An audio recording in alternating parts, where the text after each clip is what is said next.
పూరా లోకల్. నమస్తే, welcome to పూరా లోకల్. కాంగ్రెస్ పార్టీలో జెడ్పీటీసీ అభ్యర్థుల ఎంపిక స్పీడ్ అందుకుంది. జిల్లా ఇన్ఛార్జ్ మంత్రులు వీటిని సమన్వయం చేస్తున్నారు. దీనికోసం జిల్లా స్థాయి సమావేశాలు నిర్వహిస్తున్నారు. ఒక్కో జెడ్పీటీసీ స్థానానికి 3 నుంచి 4 పేర్లు సూచిస్తున్నారు.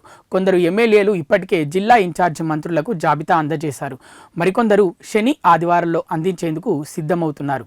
కొందరు ఎమ్మెల్యేలు మండల కమిటీల సమావేశం ఏర్పాటు చేసుకొని వారే అభ్యర్థులను నిర్ణయించుకొని పేర్లు ఇవ్వాలని సూచిస్తున్నారు.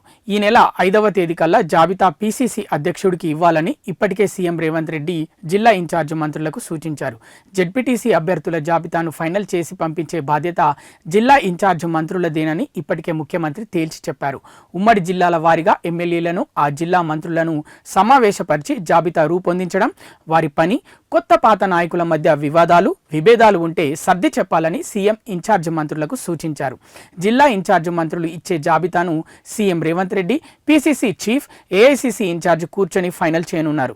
జాబితాకు ముందు వీరు 3 సమావేశమై అభ్యర్థుల ఎంపికకు కొన్ని మార్గదర్శకాలు రూపొందించనున్నారు.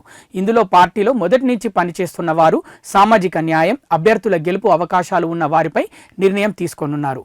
వీటితో పాటు అసెంబ్లీలో టికెట్ ఇచ్చినా ఓడిపోయిన వారికి, ఇప్పటికే రాష్ట్ర స్థాయిలో కీలక పదవుల్లో ఉన్న వారి వారసులు, బంధువులకు గత అసెంబ్లీ, పార్లమెంట్ ఎన్నికల్లో టికెట్ ఆశించి భంగపడ్డ వారికి ప్రాధాన్యత ఇవ్వాలా లేదా వంటి వాటిపై మార్గదర్శకాలు చేయనున్నారు. పీసీసీ అధ్యక్షుడికి జాబితా చేరాక వారి పేర్లపై వివిధ మార్గాల ద్వారా సర్వే చేయించి తుది జాబితాను ప్రకటించే అవకాశాలున్నాయి.